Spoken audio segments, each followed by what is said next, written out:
Chapter 20 of the Science of Being Great by Wallace D. Wattles. This recording is in the public domain. Serving God.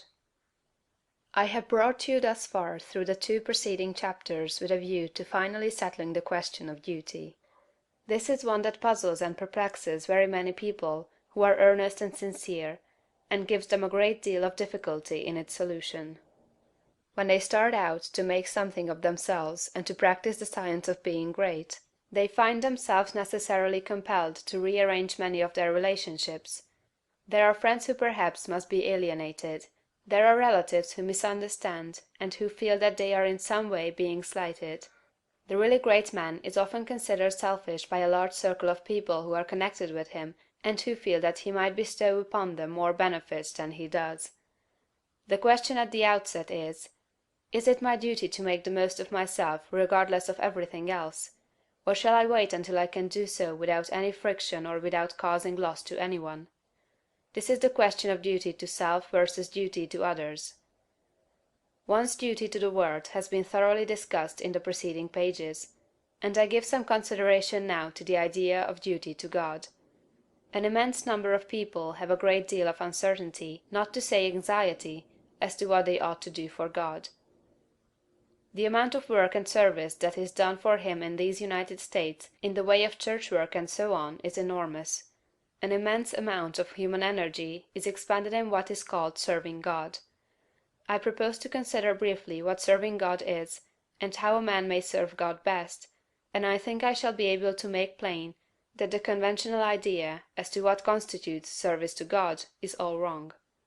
When Moses went down into Egypt to bring out the Hebrews from bondage, his demand upon Pharaoh, in the name of the Deity, was, "Let the people go that they may serve me." He led them out into the wilderness, and there instituted a new form of worship, which has led many people to suppose that worship constitutes the service of God, although later God himself distinctly declared that he cared nothing for ceremonies, burnt offerings, or oblation, and the teaching of Jesus, if rightly understood, would do away with organized temple worship altogether. God does not lack anything that man may do for him with their hands or bodies or voices. St. Paul points out that man can do nothing for God does not need anything. The view of evolution that we have taken shows God seeking expression through man. Through all the successive ages in which his Spirit has urged man up to the height, God has gone on seeking expression. Every generation of man is more godlike than the preceding generation.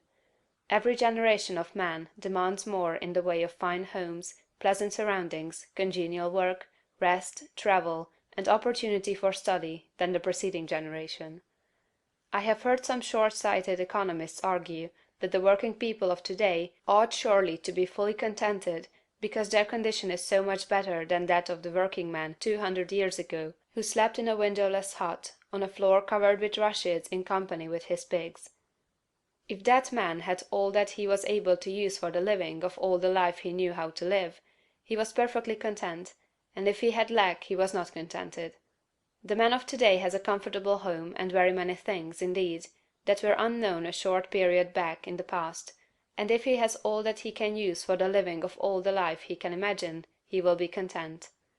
But he is not content. God has lifted the race so far that any common man can picture a better and more desirable life than he is able to live under existing conditions. And so long as this is true, so long as a man can think and clearly picture to himself a more desirable life, he will be discontented with the life he has to live, and rightly so. That discontent is the Spirit of God urging man to do more desirable conditions.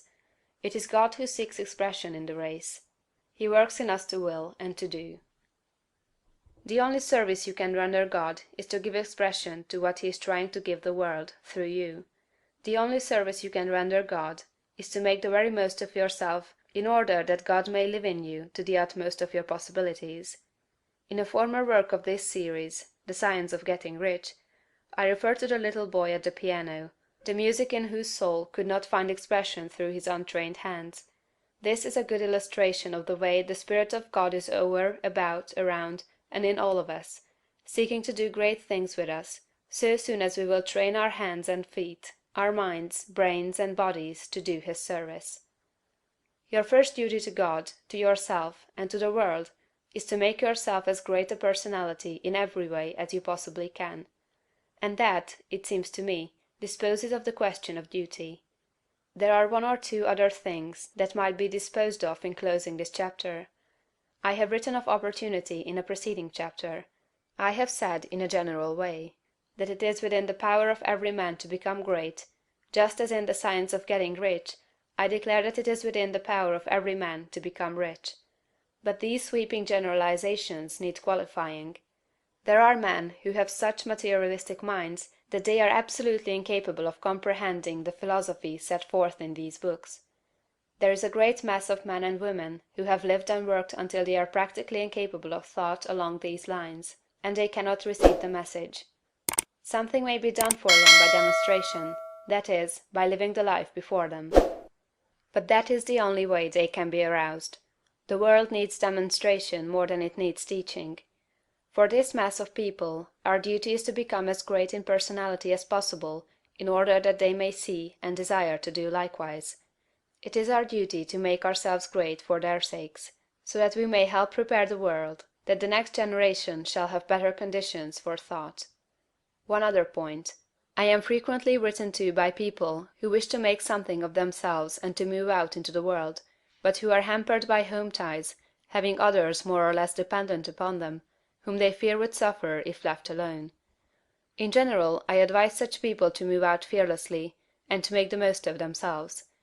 If there is a loss at home, it will be only temporary and apparent, for in a little while, if you follow the leading of spirit, you will be able to take better care of your dependents than you have ever done before. Chapter 21.